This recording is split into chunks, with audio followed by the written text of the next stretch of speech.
You ever hear of the 777 house? No? That's good, because most who went there never came back to tell what they saw. They say it's where Michael Jackson's shadow still dances. Not his ghost, his shadow.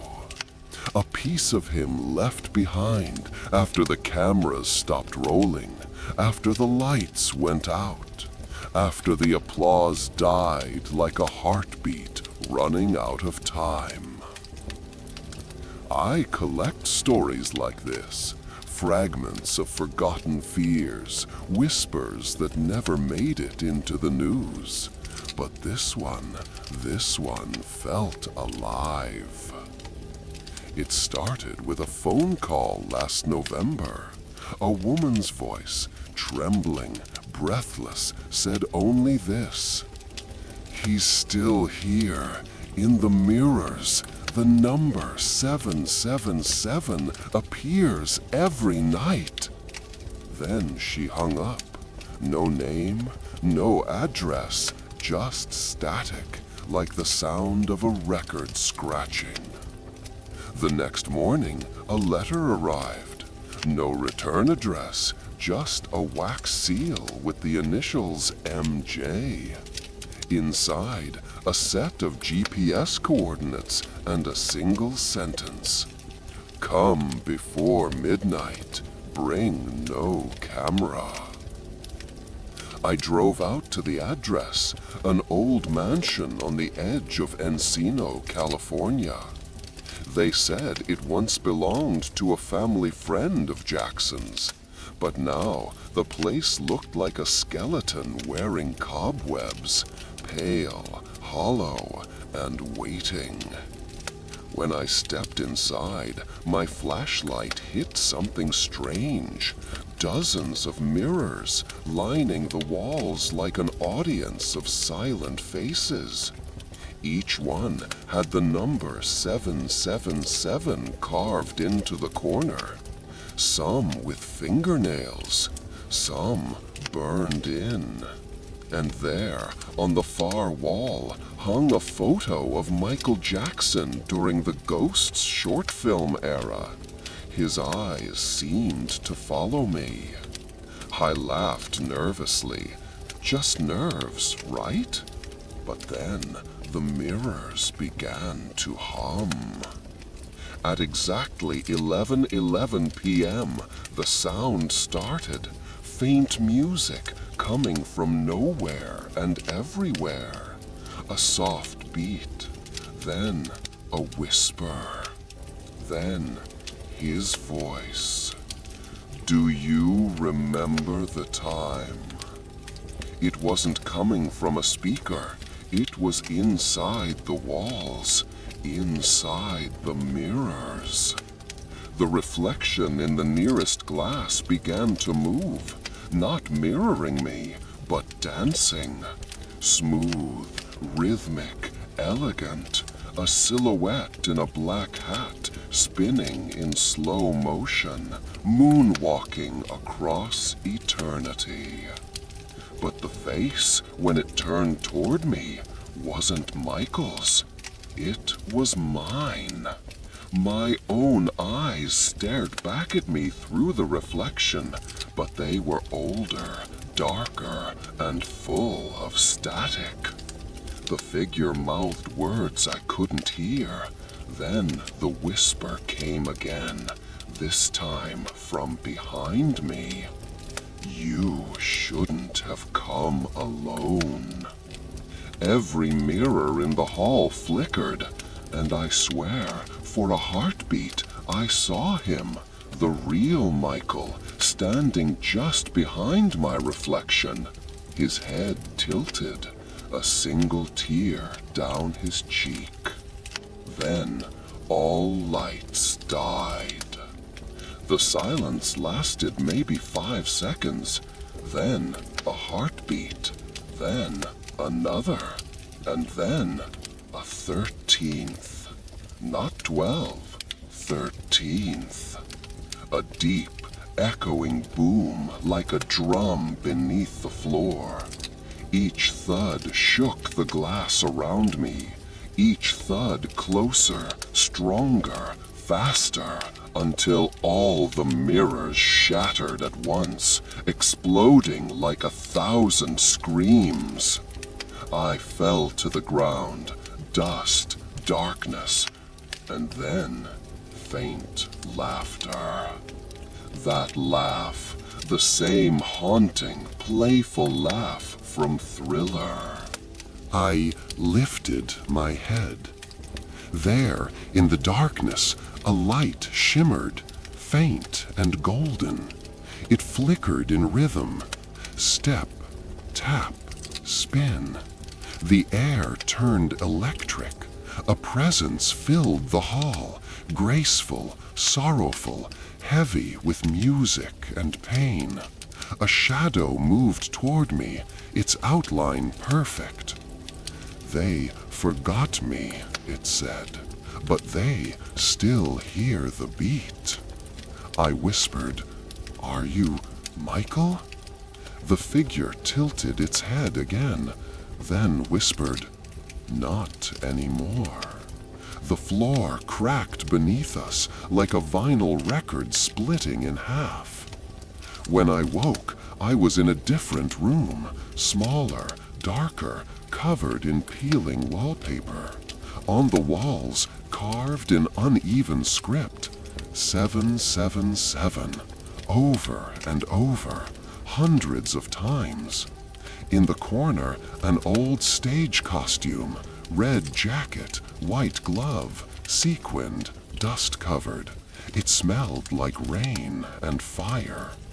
I picked it up, and underneath there was a note. He only appears to those who believe he's still performing. Then the sound again, distant clapping, faint cheering, like a crowd somewhere far away, still waiting for an encore that would never come. And then I realized it wasn't far away. It was right above me. I looked up and saw a shadow moving along the ceiling, not crawling, dancing. Every step left a scorch mark.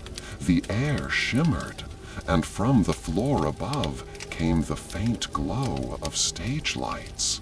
Something inside me whispered, "Go," but I didn't, because the light was spelling something. Right there, through the cracks in the ceiling, the word formed, "Stay." And just as I whispered, "Why me?" the house answered, "Because you still believe in him." That's when the 777 burned itself onto the inside of my wrist. I didn't feel pain, just heat, and the echo of applause fading into the night. When I woke, it was morning. The sun had no warmth, and the house, the 777 house, looked smaller, like it had aged overnight. The mirrors were gone, every one of them. Only the faint outline of shattered glass remained on the walls, like scars. I looked at my wrist. The burn mark was still there. 3 sevens. Red, perfect, alive. You know how a number shouldn't move. This one did. It pulsed, like it had a heartbeat. And that's when I realized it wasn't just a mark, it was a countdown. I left the house that morning and drove straight to the local archives in Encino. The librarian, an old man with shaky hands, recognized the address instantly. He refused to speak at first, until I showed him the photo of the carved 777s. He whispered, "Oh, not again." He led me to a locked cabinet in the back room, covered in dust and warning signs.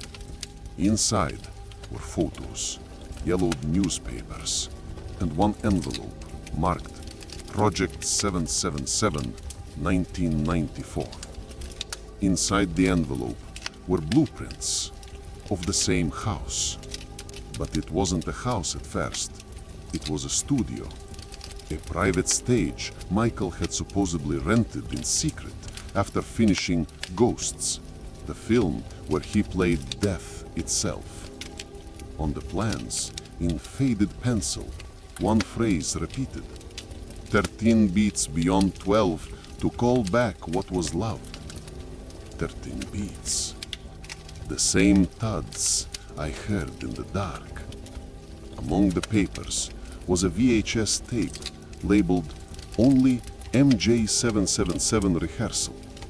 The librarian refused to play it, said the last man who did was found staring into a blank screen, smiling hours after it ended. So, of course, I took it home. I found an old player, slid the tape in, and hit play. Static. Flicker. Then a stage. Empty but for one microphone. The time code read 0000001313. The music began, soft, familiar. Then Michael appeared, pale, elegant, precise, dancing alone. But there was something wrong. Every few seconds, his movements froze, then rewound, like the film didn't want to move forward. At 7 minutes and 7 seconds, he stopped and looked straight into the camera. You're still watching, aren't you? Then the screen went black, but his reflection, his shadow, stayed on the screen, moving on its own. It began to dance backward. That night, someone knocked on my door. 3 times. Steady. Deliberate. When I opened it, no one was there. Only a glove, white, sequined, lying on the doormat. I picked it up, and the lights flickered. Every device in the room switched on by itself. My phone, my old radio, even the TV, all playing the same phrase, looping in distorted voices. Do you believe in ghosts? Do you believe in ghosts? Do you believe in ghosts? And then, silence. But on the TV, just for a second, a shadow standing behind me, tilting its head. I turned around, nothing. When I looked back, a new word had appeared on the screen. Encore. I went back to the 777 house that night. Something in me needed to understand, needed to see it again. The mansion waited, quiet, patient. The door creaked open like it had been expecting me.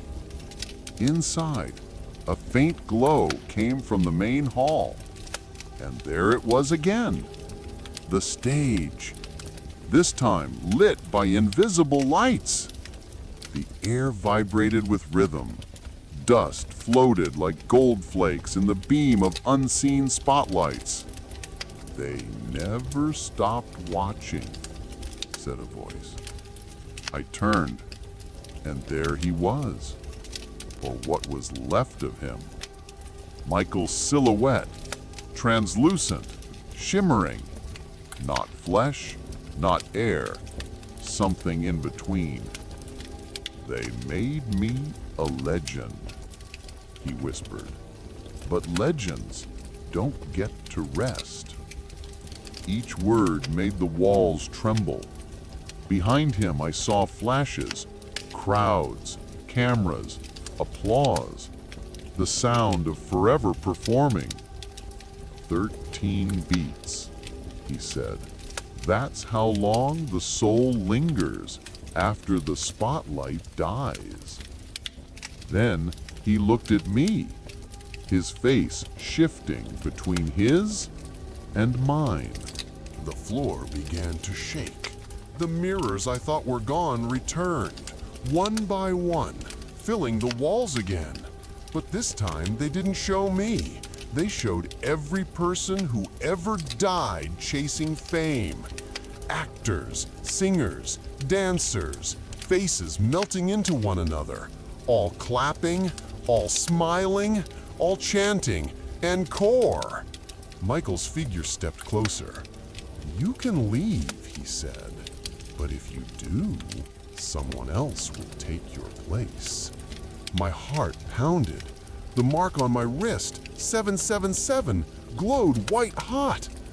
Then the 13th beat struck again. Everything exploded into light. When I came to, I was outside. The house was gone. Just gone. In its place, an empty lot, overgrown with weeds. No mirrors, no sound, no trace. Except a single object lying in the dirt. The white glove. I picked it up, and I swear I heard a heartbeat inside it. Slow, steady, counting down again from 13. Then I looked at my wrist. The numbers had changed. No longer 777. Now it said 888. That was 3 months ago. Since then, I've seen reflections where there shouldn't be any. Store windows, car mirrors, even my phone screen.